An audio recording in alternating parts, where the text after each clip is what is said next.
Merhabalar, kanalıma hoş geldiniz. Bugünkü videomda daha önce kanalımda kısa video olarak paylaştığım bir büstiyerin ayrıntılı açıklamasını ve anlatımını yapacağım.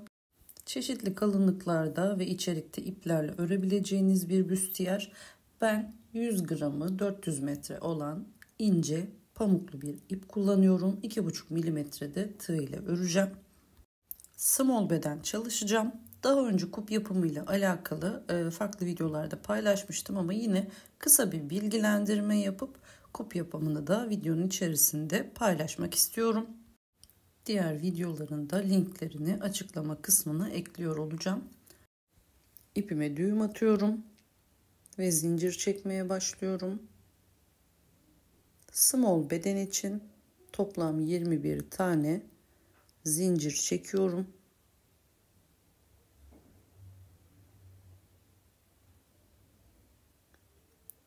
Son çektiğim zincire tırnağımla bastırıp 3 tane daha zincir çekiyorum. Bu benim dönüş noktam olacak. Ve tırnağımla bastırdığım dördüncüye tekabül eden zincirin içerisine bir ikili trabzan yapıyorum. Çektiğim 3 zincirin arasında oluşan boşluğa işaretleyicimi takıyorum. Sonra devam eden her bir zincirin içerisine birer tane, toplamda 20 tane ikili trabzan örüyorum. İlk ördüğümle birlikte 21 tane olmuş oluyor. Çektiğimiz 3 zinciri hiç karıştırmayın. 21 zincir, 21 trabzan olarak başlıyorum. Bunun diğer bedenleriyle alakalı zincir sayılarını da yine açıklama kısmına bırakayım. Oradan da faydalanabilirsiniz.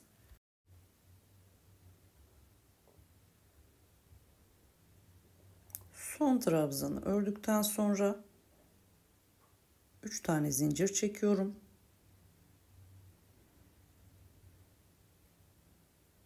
Örgümü çevirdim. İlk boşluğu atlıyorum ve ikinci boşluktan başlayıp yine 20 tane toplamda her bir boşluğa birer tane gelecek şekilde trabzan örüyorum. Başta çektiğim 3 zincirle birlikte yine toplam 21 oluyor. Burada da sayım. Yani trabzanları sayarak devam ederseniz sonradan sökmek zorunda kalmazsınız. Biraz hani sayı saymaya dayanan aslında bir model bu. Karıştırmamak adına her ördüğünüz trabzanı mutlaka sayarak devam edin. Şimdi 3 zincirlik kısma geldim. Ayracımı çıkartıyorum. Burada oluşan boşluğa batıyorum. 2 tane ikili trabzan örüyorum. Araya bir zincir çekiyorum ve yine aynı boşluğa batıp 2 tane ikili trabzan daha örüyorum. Çektiğim bir zincirlik boşluğa yine işaretleyicimi takacağım. Bu bir zincirlik boşluklar artık bizim arttırma noktamız oluyor. Her sırada sağdan ve soldan ikişer tane trabzan arttırması yapıyoruz bu noktada.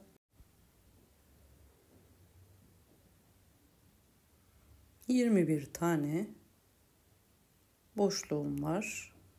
Buralara yine 21 tane ikili trabzanımı örüp ikinci sıramı tamamlıyorum.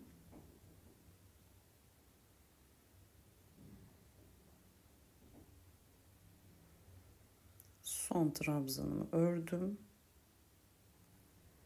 Ve yine 3 zincirle bir üst sıraya başlıyorum. 3 zincir artı ilk boşluğu atladıktan sonra ikinci boşluktan başlayarak arttırma noktasına kadar 22 tane ikili trabzan örüyorum. Alt sırada sayı 21'di. Bu sırada sayı 23 oldu. Köşe noktama geldim. İşaretlediğim noktama. Şimdiden sonra artık ayraç takmayacağım. Bir zincirlik boşluğa batıyorum. 2 tane ikili trabzan örüyorum. Araya bir zincir çekiyorum ve yine aynı boşluğun içerisine 2 tane ikili trabzan daha örüyorum. Sonra devam eden boşluklara yine toplam 23 tane ikili trabzan ekliyorum.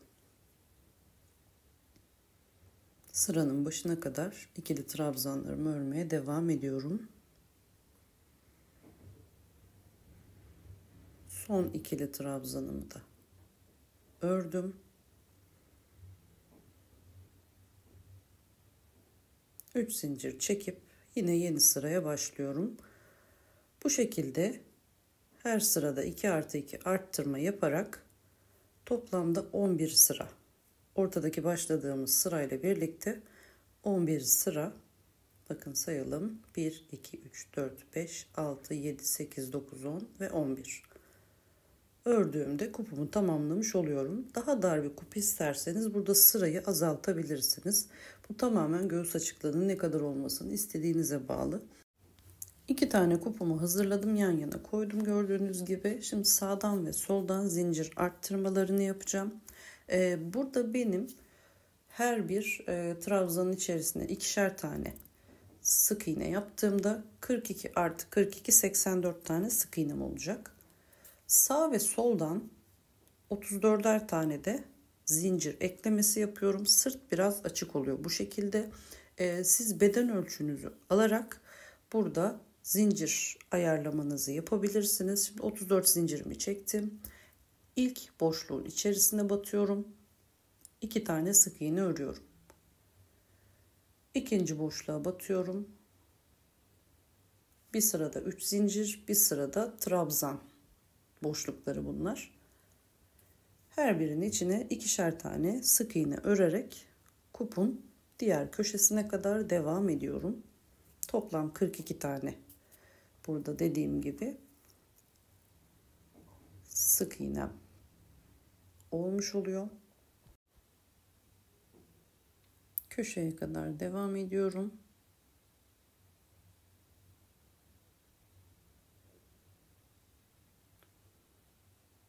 Köşe boşluğumun içerisine de yine 2 tane sık iğne örüyorum.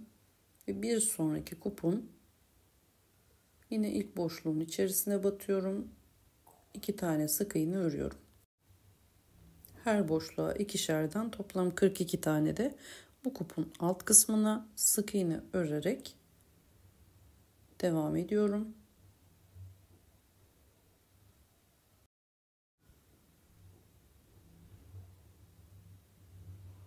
Diğer köşenin de son boşluğuna son 2 sık iğnemi ördüm.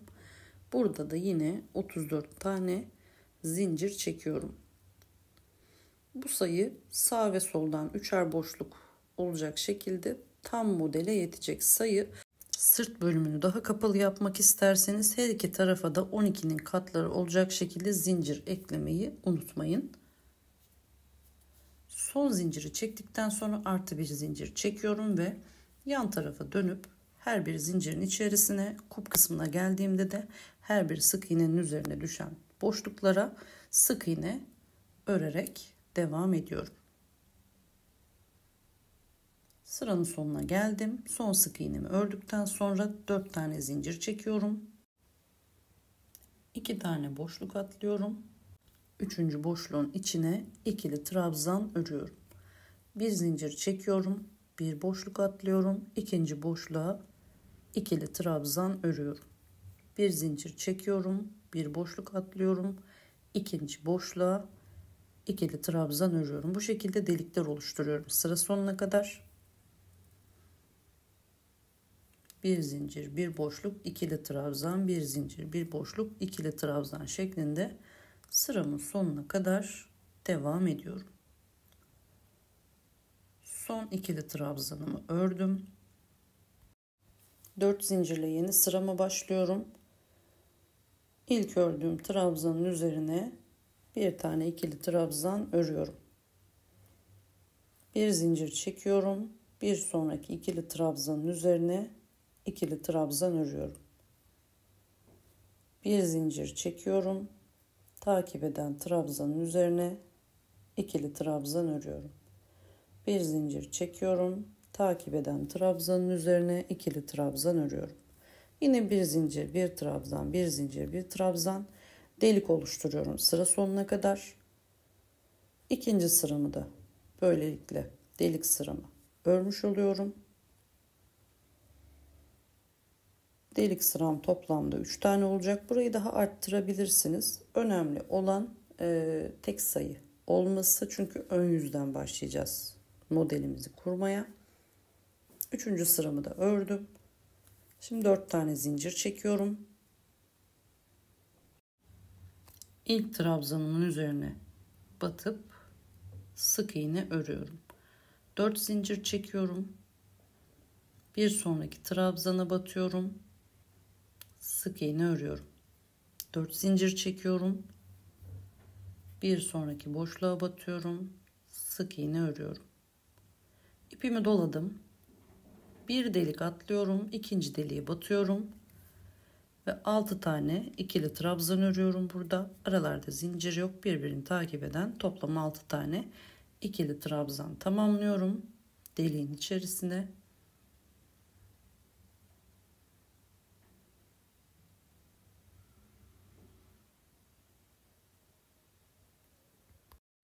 Sonra yine takip eden deliği atlıyorum. Hemen yanındaki trabzanın üstüne batıp bir sık iğne örüyorum. 4 zincir çekiyorum. Bir sonraki trabzanın üzerine batıyorum. Sık iğne örüyorum. 4 zincir çekiyorum. Bir sonraki trabzanın üstüne batıp sık iğne örüyorum. Ve yine 4 zincir çekip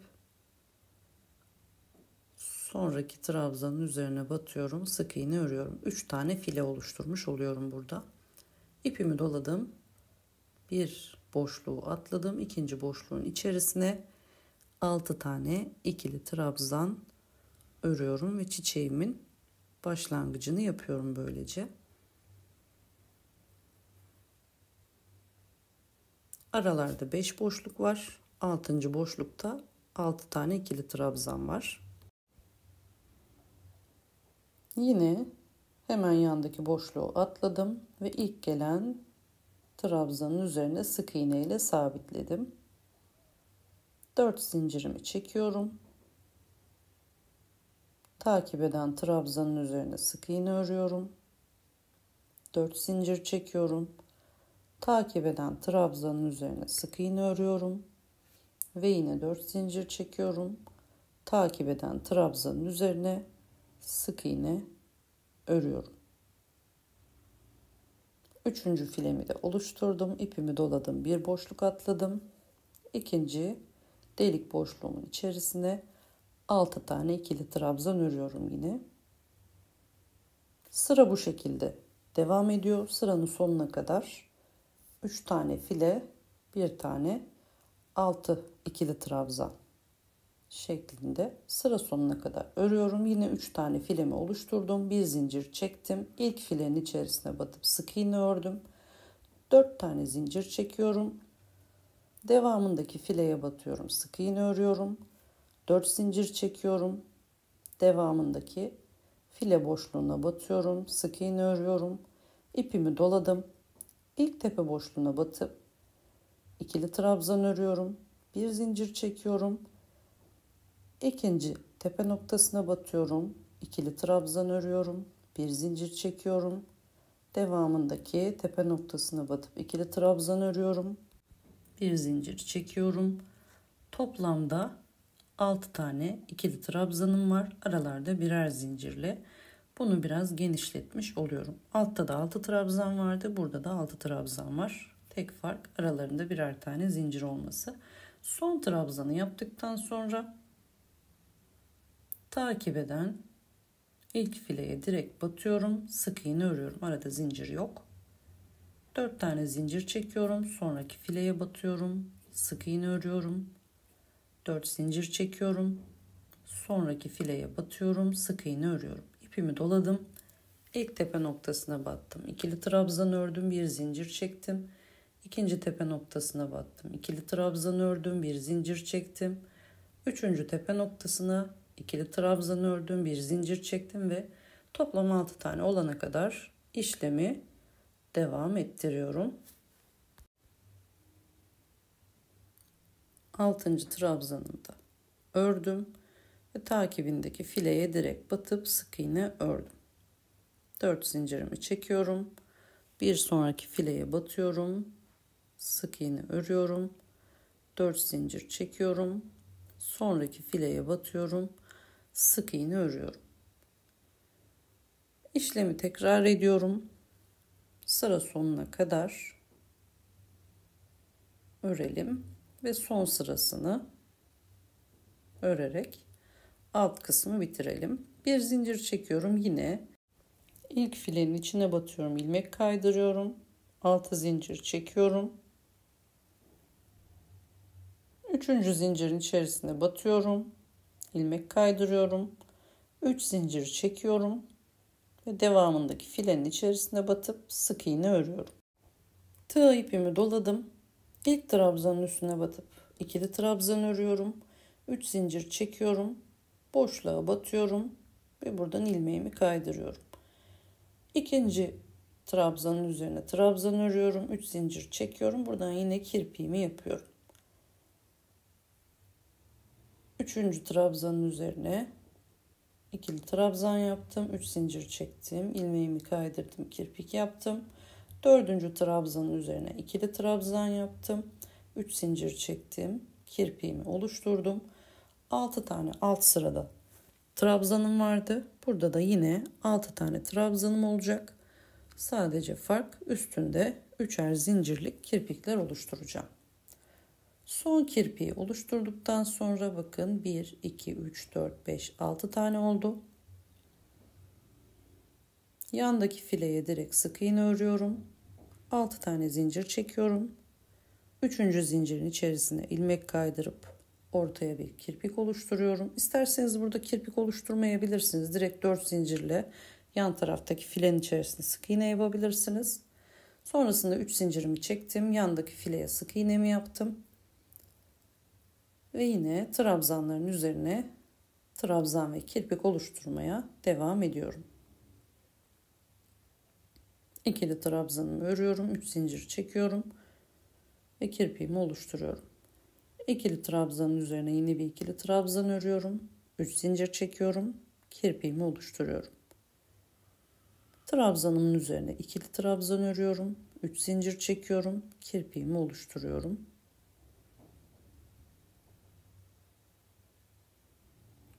İşlemi tekrarladım. 6. trabzanımı da ördükten sonra ilk filenin içerisine batıyorum ve sık iğne örüyorum. Görüntüm bu şekilde. Orta noktalarda dediğim gibi kirpik yapmayabilirsiniz. Sıra sonuna kadar ördüm, ipimi koparttım. Şimdi göğüs kısmına aynı şekilde aynı modeli uygulayacağız. İlk trabzandan, bakın zincirin yanındaki ilk trabzandan düğüm attığım ipimi sabitliyorum bir sık iğne ile. 3 tane zincir çekiyorum. Bir boşluk atlıyorum. Hemen yandaki boşluğa batıyorum. İkili trabzan örüyorum. Bir zincir çekiyorum. Bir boşluk atlıyorum. İkinci boşluğun içerisine ikili trabzan örüyorum. Bir zincir çekiyorum. Bir boşluk atlıyorum. İkinci boşluğa ikili trabzan örüyorum. Bir zincir çekiyorum. Bir boşluk atlıyorum. İkinci boşluğa ikili trabzan örüyorum. Bir zincir çekiyorum. Bir boşluk atlıyorum. İkinci boşluğa ikili trabzan örüyorum. İki kupun birleşim noktasına kadar bunu devam ettiriyorum. Bu kısımda diğer kupa geçişi göstereceğim.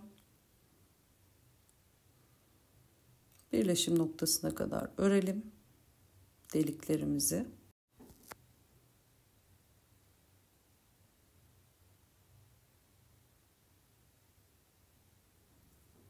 Bir zincirimi çektim.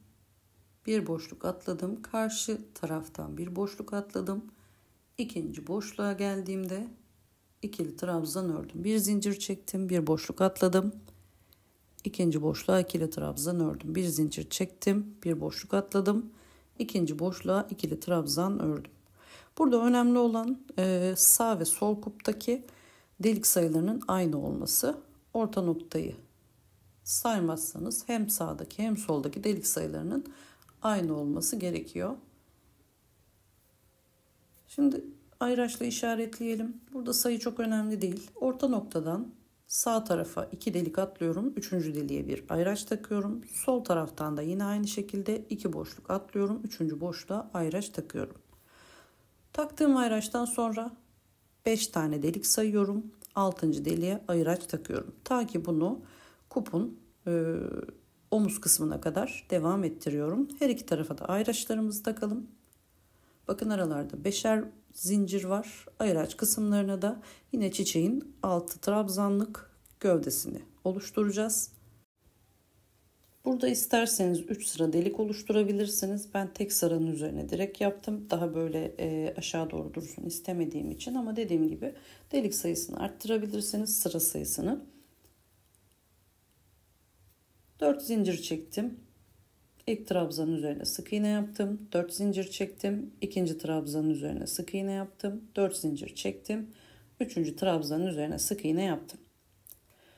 Ayraçtan önce bakın bir tane boşluğum var.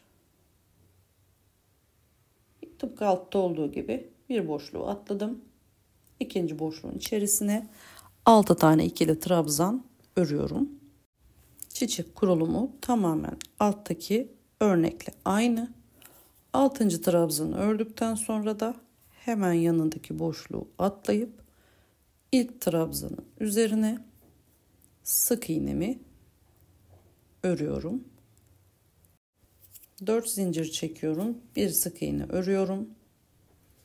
4 zincir çekiyorum, bir sık iğne örüyorum. 4 zincir çekiyorum, bir sık iğne örüyorum. Yine 3 tane filemi oluşturuyorum. Bir boşluğumu atlıyorum ve hemen yanındaki boşluğun içerisine 6 tane ikili trabzan örerek yine ikinci çiçek gövdemi oluşturuyorum. Bu şekilde sıra sonuna kadar devam edeceğim. Orta noktaya geldiğimizde, iki kupun birleşim noktasına geldiğimizde de ortadaki büyük deliğin üzerine bir, sağına bir, soluna bir tane file geldiğini göreceksiniz. Model direkt zaten akıp gidecek sonuna kadar. Ve buradan sonrasında tıpkı altta olduğu gibi önce aralarda birer zincir olan trabzanlar örerek, sonrasında da kirpik trabzanlar örerek tamamlıyoruz. Az önce de belirttiğim gibi alt kısımda 3 sıra delik örmüştüm. Burada 1 sıra delik ördüm. Delik sıra sayısını istediğiniz gibi burada belirleyebilirsiniz. Son olarak askıları öreceğim. Köşelerdeki bir zincirlik boşlukları kullanacağım askıları örmek için. Ama burada siz farklı yöntemler kullanabilirsiniz.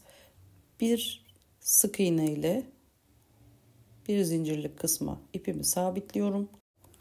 3 zincir çekiyorum ve hemen dibine batıp bir üçlü trabzan örerek burada bir yuva oluşturuyorum. 3 zincir çekiyorum. Hemen dibindeki boşluğa batıyorum. Üçlü trabzan örüyorum. 3 zincir çekiyorum. Dibindeki boşluğa batıyorum ve yine üçlü trabzan örüyorum. Örgü başlangıçlarında kullandığımız bir teknik bu, biliyorsunuz. Toplamda 25 tane delik oluşturdum ben, ama bu omuz ölçünüze göre değişeceği için buraya ölçerek yapmanızı tavsiye ediyorum. 25. deliği yaptıktan sonra sırt sabitlemesini yapacağım. Burada da yine sırt ölçüsüne bağlı olarak yeriniz değişebilir, ama ben 12. deliğin içerisine sabitliyorum. Daha fazla örnek ve delik yapıyorsanız eğer biraz daha ilerletebilirsiniz bu noktayı. Direkt bunun üzerindeki sık iğneye bakın, tığımı batıp ilmeğimi kaydırıyorum.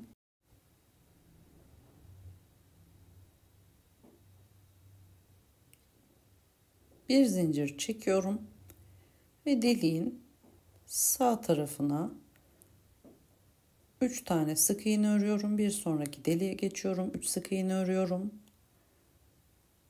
Bir sonraki deliğe geçiyorum. 3 sık iğne örüyorum ve her bir deliğin önce bir yanına, sonra diğer yanına 3'er tane sık iğne örüp burada bir zincir görüntüsü oluşturuyorum. Dediğim gibi burada farklı yöntemler uygulayabilirsiniz. Boncuk zinciri yapabilirsiniz. balık sırtı örebilirsiniz. Hayal gücünüzle harika işler çıkartabilirsiniz. Modelimizin bitmiş hali bu şekilde. Projelerin devamı için kanalıma abone olmayı, yorumlar kısmında görüşünüzü belirtmeyi unutmayın. Bir sonraki videoda görüşmek üzere. Hoşça kalın.